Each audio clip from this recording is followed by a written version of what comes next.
नमस्कार, मैं हूं राधेश्याम दीक्षित और आप सुन रहे हैं रेडियो जय घोष और देख रहे हैं हमारा डिजिटल प्लेटफॉर्म जय घोष। और अभी हम हैं प्रमुख सचिव पर्यटन और संस्कृति मुकेश मेश्राम जी के पास। और आप जो पर्यटन के क्षेत्र में बहुत महत्वपूर्ण जो कदम उठा रहे हैं, इस समय के जो महत्वपूर्ण कदम हैं उनके संबंध में आप बताएं, किस तरह के आप उत्तर प्रदेश को आगे लीड के लिए कोशिश कर रहे हैं। उत्तर प्रदेश में बहुत सारी संभावनाएं हैं पर्यटन की, और इसी दृष्टि से उत्तर प्रदेश सरकार के द्वारा उत्तर प्रदेश पर्यटन नीति 2022 को प्रख्यापित किया गया है। शीघ्र ही ये 5 वर्ष के लिए है और शीघ्र ही इस नीति के अंतर्गत जितने भी टूरिज़्म से जुड़े हुए या हॉस्पिटलिटी इंडस्ट्री से जुड़े हुए यूनिट्स हैं, उन सबको हम बेहतर सुविधाएं या सब्सिडीज़ या इंसेंटिव्स प्रोवाइड करेंगे।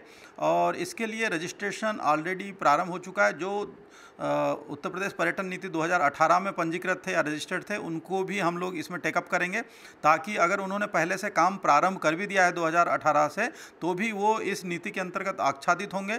2018 की नीति में 15% सब्सिडी थी, हमने 2022 में इसको बढ़ा करके 25, और यदि महिला उद्यमी हैं तो 30% तक के इसमें सब्सिडी देने का प्राविधान रखा हुआ है, ताकि ज़्यादा से ज़्यादा संख्या में उत्तर प्रदेश में हमारे यहाँ पे होटल्स की सुविधाएं, यहाँ पे अतिथि और सत्कार की सुविधाएं यहाँ पर स्थापित हो सकें।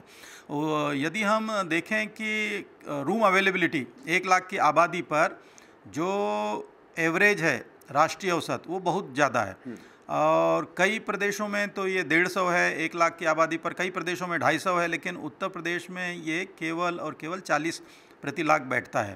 तो इस आधार पर हम यह मान सकते हैं कि उत्तर प्रदेश में अभी भारी संभावनाएं हैं रूम्स की अवेलेबिलिटी की, और ख़ास तौर पर होटल्स को स्थापित करने के लिए। इसी दृष्टि से हम ये भी चाहते हैं कि जहाँ पे हमारे यहाँ ढेर सारे पर्यटन स्थल है, गंतव्य स्थल हैं, उनको अच्छी तरीके से अगर हम ब्रांडिंग और मार्केटिंग करें, तो बुंदेलखंड, विंध्य क्षेत्र, तराई के बहुत सारे एरियाज़ और जो पूरा मैदानी क्षेत्र है, उन सभी जगह पर विविध प्रकार के पर्यटन स्थल हैं, जिनमें लेक्स भी हैं, बड़े बड़े डैम्स हैं। वहाँ पर वाटर क्रूजिंग, वाटर स्पोर्ट्स की फैसिलिटीज़ चालू हो सकती हैं, या एडवेंचर टूरिज़्म चालू हो सकता है। हमारे यहाँ तराई में अभी हाल ही में जो स्थापित हुआ है अमानगढ़ टाइगर रिजर्व, वहाँ से लेकर के अगर हम चलें तो पीलीभीत है, चूका है, दुधवा है, कतनिया घाट है, सोहगी बरवा है। इस तरीके से वाइल्ड लाइफ सेंचुरीज़ भी है। चित्रकूट के पास में रानीपुर वाइल्ड लाइफ सेंचुरी आ रही है। तो ये कुल मिलाकर के बहुत सारे ऐसे लोग जो प्रकृति की ओर जाना चाहते हैं, प्रकृति की ओर लौट करके अपने बाल बच्चों को दिखाना चाहते हैं, उनके लिए भी हम बेहतर सुविधाएं विकसित कर रहे हैं। कई सारे रिसोर्ट्स आ रहे हैं, साथ ही साथ ग्रामीण क्षेत्रों में इको टूरिज़्म के साथ एग्रो और रूरल टूरिज़्म भी हम लोग प्रारंभ कर रहे हैं। उसके लिए ऑलरेडी बहुत सारे गांव चयनित हो चुके हैं, उन गांवों में स्टडी कराई जा रही है। और जो बेनिफिशरीज़ ये चाहते हैं कि अपने घर में जो बने बनाए पुराने घर हैं, पुरानी हवेलियां हैं, या पुराने ऐसे पारंपरिक वास्तुकला पर आधारित मकान निर्मित हैं, लोग जाएंगे वहाँ पे एक्सपीरियंस करेंगे, रुकेंगे, गांव की लाइफ को समझेंगे, लोगों के साथ में इंटरेक्ट करेंगे, तो उसके लिए भी उनको हम सुविधाएं देंगे। और जो ऐसे बेनिफिशरीज हैं जो चाहते हैं कि हमारे घर में 1 से लेकर 6 कमरे उपलब्ध करा सकते हैं B&B के अंतर्गत, तो उनको रूरल होम स्टे के अंतर्गत भी हम इंसेंटिव देंगे। तो ये तो हो गया कि कैसे हम इंफ्रास्ट्रक्चर को डेवलप कर रहे हैं। सरकार के अन्य विभाग कुल मिलाकर के उत्तर प्रदेश की कनेक्टिविटी को बेहतर कर रहे हैं। हमारे यहाँ बुंदेलखंड एक्सप्रेसवे बन चुका है। अब बुंदेलखंड एक्सप्रेसवे से जो बहुत सारे दूसरे आसपास के क्षेत्र हैं, वहाँ जाने के लिए लिंक मार्ग हम लोग डेवलप करेंगे। तो बुंदेलखंड एक्सप्रेसवे से सीधे उन स्थलों पे, चाहे वो धार्मिक स्थल हो, चाहे ऐतिहासिक पौराणिक स्थल हो, चाहे हमारे मॉन्यूमेंट्स हों, वहाँ तक के अप्रोच मार्ग अच्छा हो सके। इस तरीके से पूर्वांचल एक्सप्रेसवे है, हमारे यहाँ पर यमुना एक्सप्रेसवे है, आगरा एक्सप्रेसवे है, साथ ही साथ कुछ और लिंकिंग एक्सप्रेसवे निर्माणाधीन है। एयरपोर्ट कनेक्टिविटी बहुत ही बेहतर हुई है। बहुत सारे डोमेस्टिक एयरपोर्ट्स अब हम लोग निर्मित कर रहे हैं, और कई सारे पाइपलाइन में भी है। कई जगह का सर्वे चल रहा है, वहाँ की फिजिबिलिटी स्टडी कराई जा रही है, ताकि वहाँ पर भी अच्छा हो। जैसे पलिया है दुधवा के पास में, तो दुधवा की बेहतर कनेक्टिविटी के लिए, क्योंकि अभी हम अगर लखनऊ से जाते हैं तो 3.5-4 घंटा तक लग जाता है, और दिल्ली से आने वालों के लिए भी समस्या है। तो डायरेक्ट वहाँ पर रोड की कनेक्टिविटी मात्र है, और उसको अगर एयर कनेक्टिविटी से जोड़ दें तो और अच्छा हो जाएगा। तो पलिया में एयरपोर्ट बनाने के लिए हमारे प्रदेश का नागरिक उड्डयन विभाग प्रयासरत है।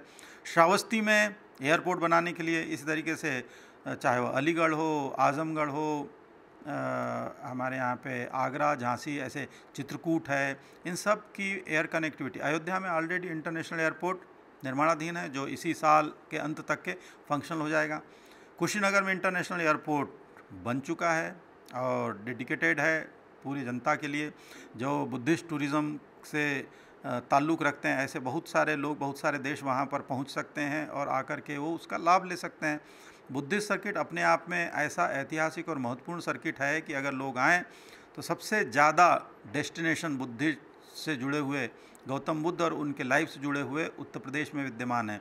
चाहे वह कुशीनगर हो जो उनके महापरिनिर्वाण स्थली है, और चाहे सारनाथ हो जहाँ पर उन्होंने पहला सरमन, पहला प्रवचन अपना दिया था, या जहाँ से बौद्ध धर्म का धम्मचक्र प्रवर्तन जिसको कहते हैं वो प्रारंभ किया था। धर्मचक्र का स्थापना वहाँ से होती है। इसी तरीके से श्रावस्ती है जहाँ उन्होंने सबसे अधिक वर्षावास किए थे, 25 वर्षावास यानी बाकी समय गौतम बुद्ध चलायमान रहते थे, स्थिर कभी नहीं रहते थे, चलते रहते थे, लोगों को उपदेश देते रहते थे, ज्ञान की बातें देते रहते थे और अपने जीवन का दर्शन समझाते थे। लेकिन वर्षा ऋतु में जो 4 महीने होते हैं चौमासा, उसमें वो विश्राम करते थे, लेकिन वहाँ पर भी वो लगातार प्रवचन देते थे। तो इसलिए श्रावस्ती ऐसी जगह है जहाँ पर उन्होंने 25 ऐसे वर्षावास वहाँ पर उन्होंने व्यतीत किए। तो आप देखेंगे कि श्रावस्ती में जितनी आम जनता की प्राकृत पाली में बोल करके समझाने वाली जितनी बातें हैं जीवन दर्शन की, उन्होंने वहाँ कही। और जो अपने जातक कथाओं के माध्यम से गए, इसलिए सारे जो करीब जातक कथाएं यहाँ थी 550, वो सारी की सारी श्रावस्ती की देन है। तो श्रावस्ती एक बड़ा स्थल है। इसी तरीके से सिद्धार्थनगर कपिलवस्तु में जहाँ उन्होंने अपने पूरा बचपन से, बाल्यकाल से लेकर के जब तक उन्होंने गृह त्याग नहीं किया था, तब तक के पूरा का पूरा समय उन्होंने वहाँ पर बिताया, वो हमारे यहाँ पे विद्यमान है। इसके अलावा संकिस्सा है और कौशाम्बी है। तो ये तो 6 हैं, पर और भी जो स्थल हैं वो है रामग्राम और देवदह जो उनके ननिहाल है।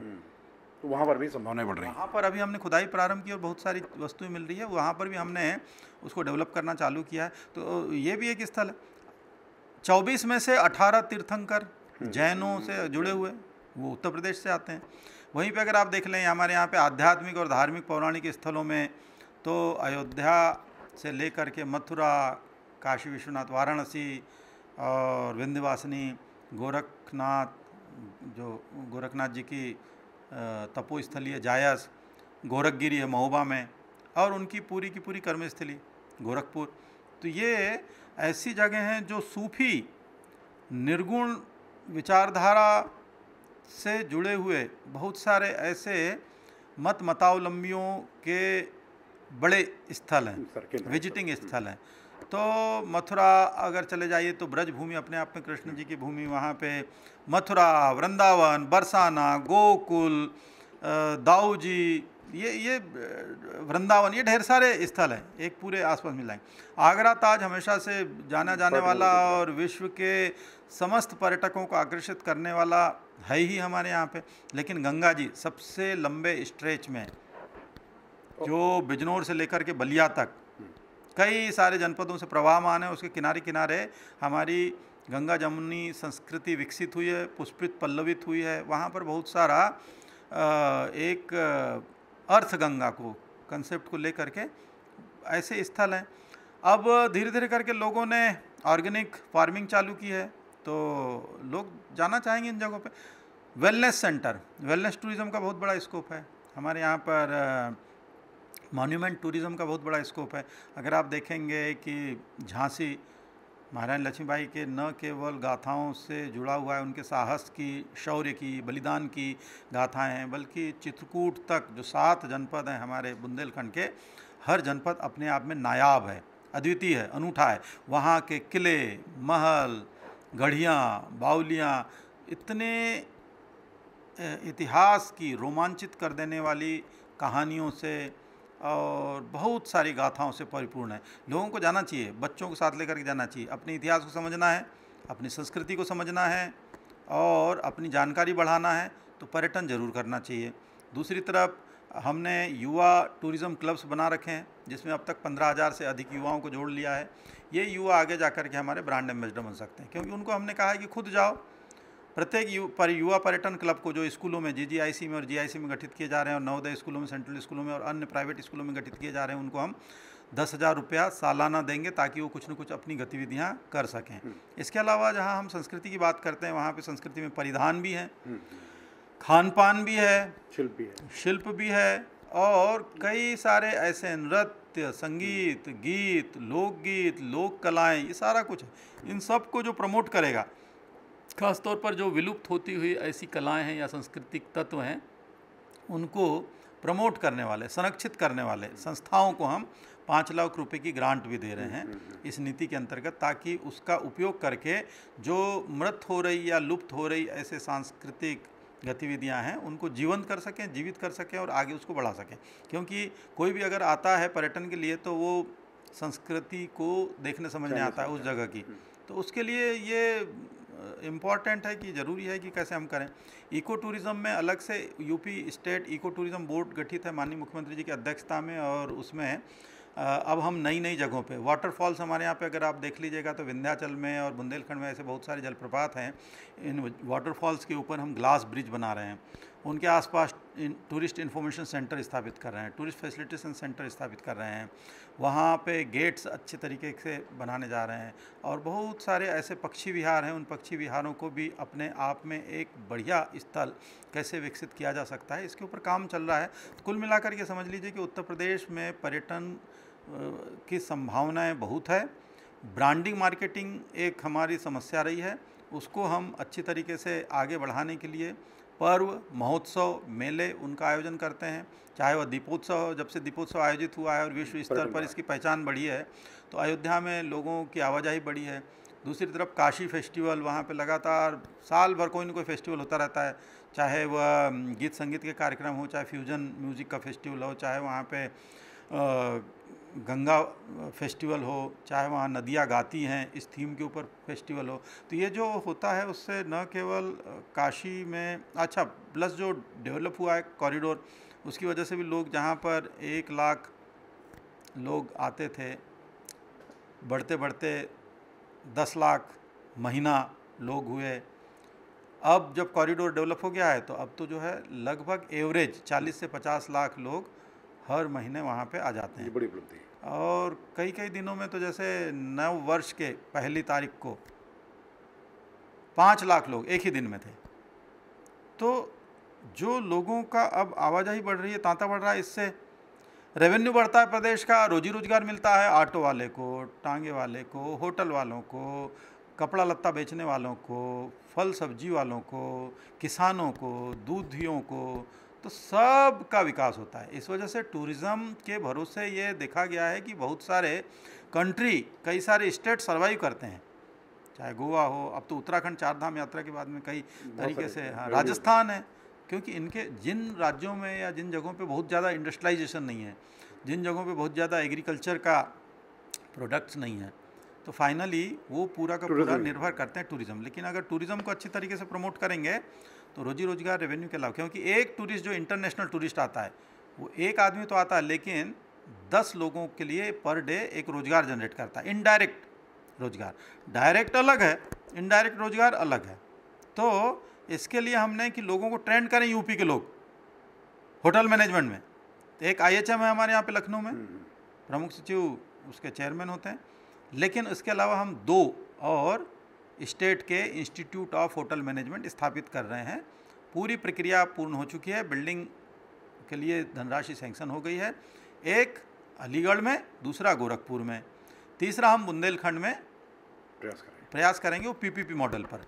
तो इससे क्या होगा कि प्रदेश के अलग अलग अंचलों में होटल मैनेजमेंट इंस्टीट्यूट स्थापित हो जाएंगे, लोग ट्रेंड होंगे, क्योंकि पूरे देश में पोस्ट कोविड जो लोग होटल इंडस्ट्री में या हॉस्पिटलिटी इंडस्ट्री में कार्य करते थे, उनको सबसे ज़्यादा उनको दिक्कत हुई, एविएशन वालों को दिक्कत, वो जो निकल गए वहाँ से। अब उनकी वजह से ये हुआ कि 3.5 लाख लोगों की कमी है हॉस्पिटलिटी इंडस्ट्री में। अगर ये 3.5 लाख लोग कहीं ना कहीं से चाहिए ना, उनको ट्रेंड होकर के आए, स्किल डेवलप होकर के आए, उसके लिए इसकी ज़रूरत है। मुकेश जी, इसमें ट्राइबल जो टूरिज्म है उस पर भी आप काफ़ी फोकस कर रहे हैं। उत्तर प्रदेश पर्यटन जो है लगातार क्या हैं कोशिशें और क्या अभी तक परिणाम मिले? इको टूरिज़्म जो मैंने बताया, UP state eco tourism board जो है वो करेगा, क्योंकि थारू लोग होते हैं, बुक्सा लोग हैं, या जो हमारे यहाँ पे अन्य हैं, सहरिया जनजाति है ललितपुर की तरफ, इधर गोंड हैं और कोल हैं, ऐसे तमाम जो जनजातियाँ हैं उनके आसपास रूरल टूरिज़्म में, एग्रो टूरिज़्म में और इको टूरिज़्म में उनको हम प्रमोट करेंगे, ट्रेंड करेंगे।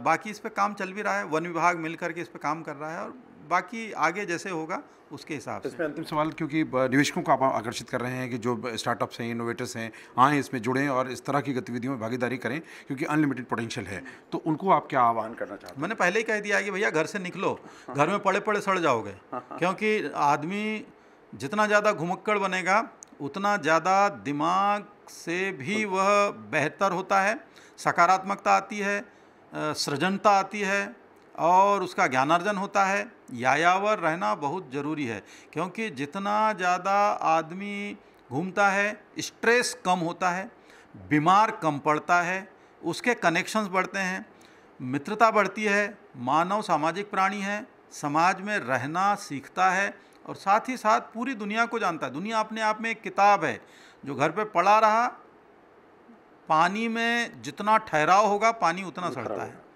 पानी जब चलायमान होता है उतना ताज़ा, तरोताज़ा और स्वच्छ होता है। उसी तरीके से शरीर को स्वच्छ रखना है, स्वस्थ रखना है, और दिमाग को स्वच्छ और स्वस्थ रखना है, तो घुमक्कड़ी सबसे बढ़िया इलाज है। बहुत बहुत धन्यवाद हमसे बात करने के लिए, और आप इस घुमक्कड़ी के साथ उत्तर प्रदेश पर्यटन के योजनाओं का लाभ लें, उसके इनिशिएटिव का लाभ लें, और आगे आकर के उत्तर प्रदेश के असीमित जो संभावनाएँ हैं उनमें हिस्सेदार बने। आपका स्वागत है उत्तर प्रदेश में, क्योंकि पर्यटन विभाग खुले दिल से आपका स्वागत कर रहा है उन योजनाओं को देने के लिए। तो आप सुनते रहें रेडियो जय घोष, और दीजिए अनुमति, फिर मिलेंगे किसी और ऑफिशियल्स के साथ, एक्सपर्ट्स के साथ और विशेषज्ञों के साथ इसी मंच पर। आप सुनते रहें रेडियो जय घोष 107.8 FM। नमस्कार।